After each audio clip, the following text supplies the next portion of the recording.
और हम भाजपा वाले, एनडीए वाले चर्चा से कभी नहीं भागते हैं। कोई भी मुद्दा हो, संसद के नियमों के अनुसार चर्चा के लिए हम तैयार रहते हैं।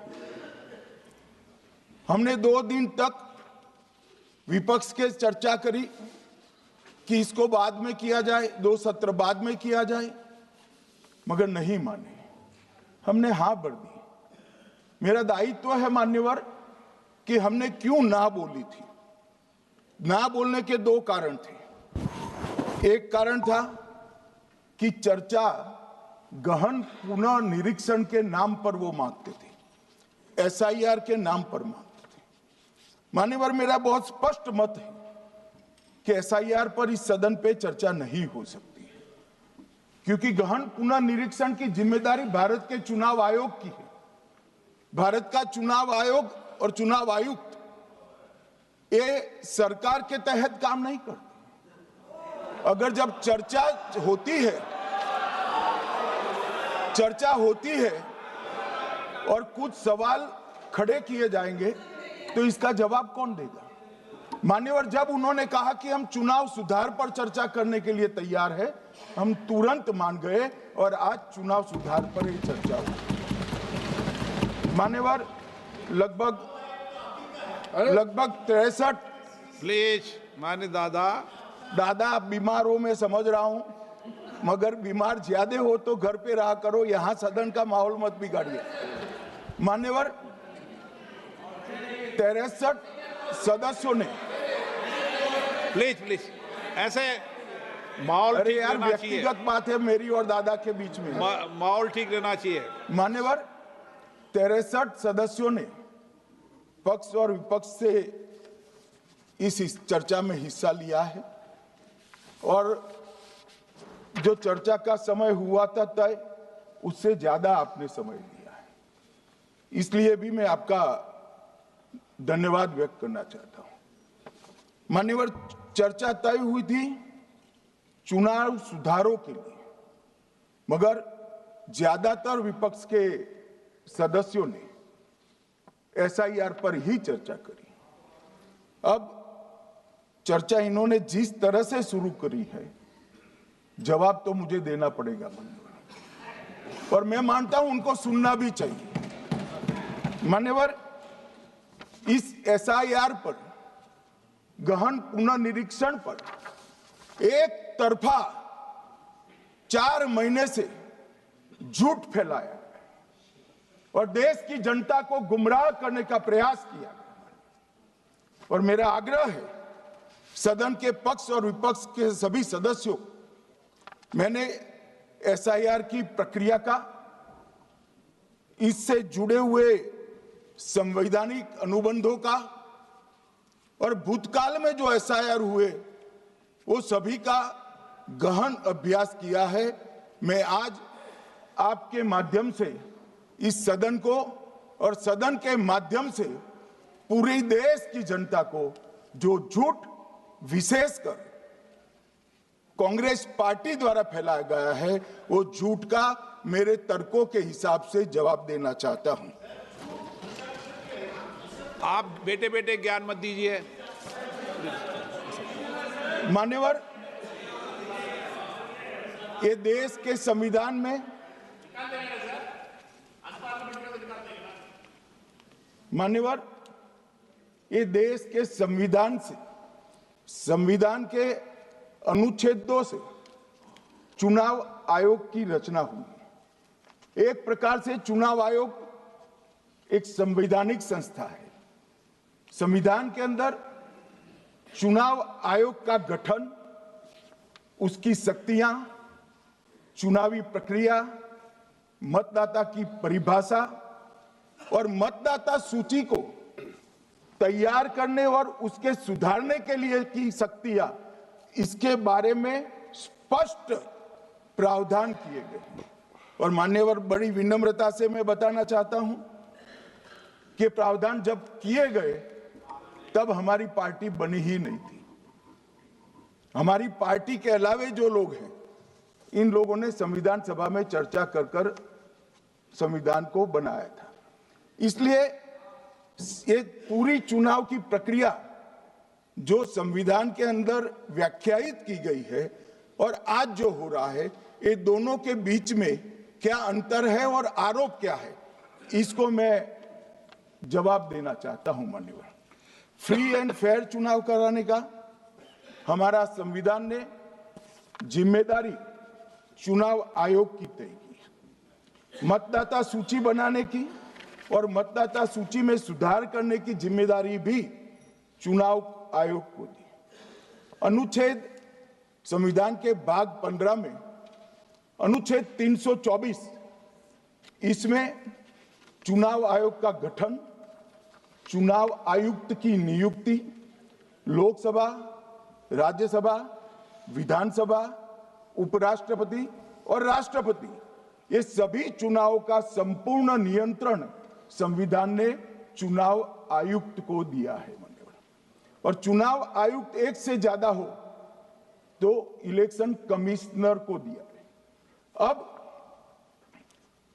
325 जो अनुच्छेद है वो किसी भी पात्र मतदाता को मतदाता सूची से बाहर नहीं रखा जाता, इसका प्रावधान करता है। मगर 326 एक गहन पुनर्निरीक्षण के लिए, एसआईआर के लिए बहुत महत्वपूर्ण है। क्या है 326? मान्यवर, इन्होंने मतदाता की पात्रता, योग्यता और मतदाता होने की शर्तें आर्टिकल 326 में तय की है। और वो शर्तें क्या है? सबसे पहली शर्त है कि मतदाता भारत का नागरिक होना चाहिए, विदेशी नहीं होना चाहिए। ये सबसे पहली शर्त। और ये कह रहे हैं कि चुनाव आयोग क्यों ये कर रहा है? भाई, इसका दायित्व है इसलिए कर रहे हैं। दूसरी है 18 साल से ज्यादा आयु का व्यक्ति मतदाता बन सकता है। तीसरा, वैधता का निर्धारण मानसिक असमर्थता, अपराध और भ्रष्टाचार में संलिप्तता के लिए जो कानून ने समय समय पर तय किया है, इसके पर। तो ये 3 पात्रताओं के आधार पर भारत के मतदाता होने की बात तय होती है। और ये 3 चीजें किसने देखनी है मान्यवर? चुनाव आयुक्त को देखनी है। चीफ इलेक्शन इलेक्शन कमीशन मतलब चीफ इलेक्शन कमिश्नर और कमिश्नर्स ने देखनी है। और 327 में मतदाता सूची, सीमांकन, चुनाव संचालन और उसके लिए कानून बनाने की सिफारिश संसद को करने की सत्ता चुनाव आयोग को दी है। कल हमारे सदस्य मनीष तिवारी कहते थे गहन पुनर्निरीक्षण का इनको अधिकार ही नहीं है। आर्टिकल 327 पूर्ण अधिकार देता है कि मतदाता सूची इस व्याख्या के आधार पर बनाने का अधिकार चुनाव आयोग को है। मान्यवर, अब एसआईआर पर ही सवाल उठा दिए। मान्यवर, इन्होंने कहा कि एसआईआर आज क्यों हो रहा है। मैं इनको थोड़ा इतिहास बता, और मान्यवर एक नई फैशन हो गई है, इतिहास बताते हैं तो नाराज हो जाते हैं कि आप इतिहास मत बताइए।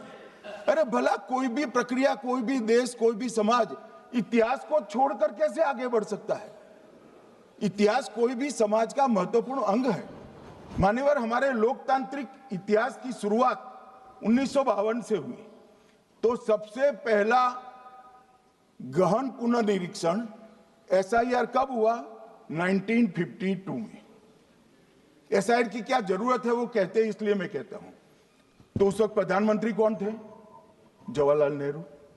किस पार्टी से थे? कांग्रेस पार्टी से। दूसरा कब हुआ?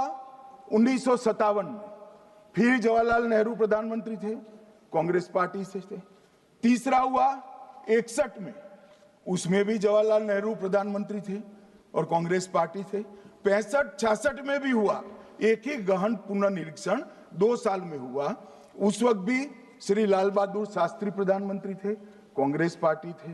83-84 में हुआ, इंदिरा जी थी। 87-89 में हुआ, राजीव गांधी थे। 92-93-95 में हुआ, नरसिम्हा राव थे। 2002 और 3 में हुआ, तब श्री अटल बिहारी वाजपेयी थे।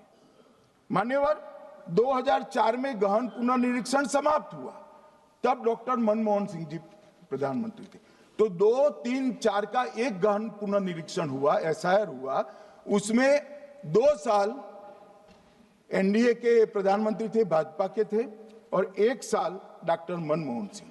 2004 के बाद सीधा 2025 में गहन पुनर्निरीक्षण हो रहा है, और इस वक्त हम हैं। एक पूरा गहन पुनर्निरीक्षण एसआईआर की प्रक्रिया का आज तक 2004 तक किसी भी दल ने विरोध नहीं किया है मान्यवर, क्योंकि ये चुनाव को पवित्र रखने की प्रक्रिया है। चुनाव के उद्देश्यों को, लोकतंत्र को स्वस्थ रखने की प्रक्रिया है। अगर लोकतंत्र में चुनाव जिसके आधार पर होते हैं वो मतदाता सूची ही प्रदूषित है, तो चुनाव कैसे साफ और सुथरे हो सकते हैं? मानो समय समय पर मतदाता सूची का गहन पुनर्निरीक्षण जरूरी है, इसलिए चुनाव आयोग ने फैसला किया कि 2025 में इसको किया जाएगा। मान्यवर, एक बीच में एक घटना मैं जरूर कहना चाहूंगा। 2010 में एक चुनाव आयुक्त महोदय ने निर्णय किया कि रिटर्निंग ऑफिसर को मतदाता सूची में से नाम काटने का अधिकार नहीं है, और उसके बाद से किसी की मृत्यु हुई तो भी नाम नहीं कटते थे, कोई एक क्षेत्र से दूसरे क्षेत्र में गया तो भी नाम नहीं कटते थे। एक व्यक्ति का ट्रांसफर हो गया तो कोयम्बटूर से वो शिमले चला गया, भारत सरकार का कर्मचारी है, तो उसका नाम कोयम्बटूर में भी रहता था, शिमला में रहता था, क्योंकि 2010 में मैं बताता हूं किस, मैं बख्शूंगा नहीं, आप चिंता मत करो, क्योंकि 2010 में एक व्यवस्था हुई कि किसी का नाम नहीं काट सकते, और उस वक्त भी कांग्रेस पार्टी की सरकार थी। तो एक गहन पुनर्निरीक्षण क्या है? मानिए, एक गहन पुनर्निरीक्षण है कि जिनकी मृत्यु हो गई उनके नाम कट जाए, जो 18 साल से बड़े हो गए उनके नाम जोड़ जाए, जो किसी भी प्रकार से 2 जगह मतदाता है उनके नाम कट जाए, और जो विदेशी नागरिक है उनको चुन चुन कर डिलीट किया जाए। ये गहन पुनर्निरीक्षण। और मैं आज इस मंच से, आपके माध्यम से इस सदन को और देश की जनता को कहना चाहता हूं, क्या कोई भी देश का लोकतंत्र सुरक्षित रह सकता है जब देश का प्रधानमंत्री और राज्य का मुख्यमंत्री कौन हो वो घुसपैठिए तय करेंगे? मान्यवर, नहीं रह सकते। एक मतदाता का एक से ज्यादा जगह पर वोट होना चाहिए। मान्यवर, एक से ज्यादा जगह पर वोट होना चाहिए।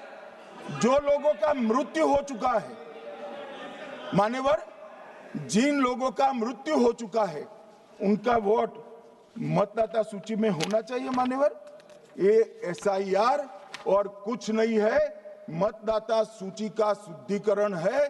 मैं मानता हूं इससे कुछ दलों के राजनीतिक स्वार्थ आहत होते हैं। मुझे उन दलों के प्रति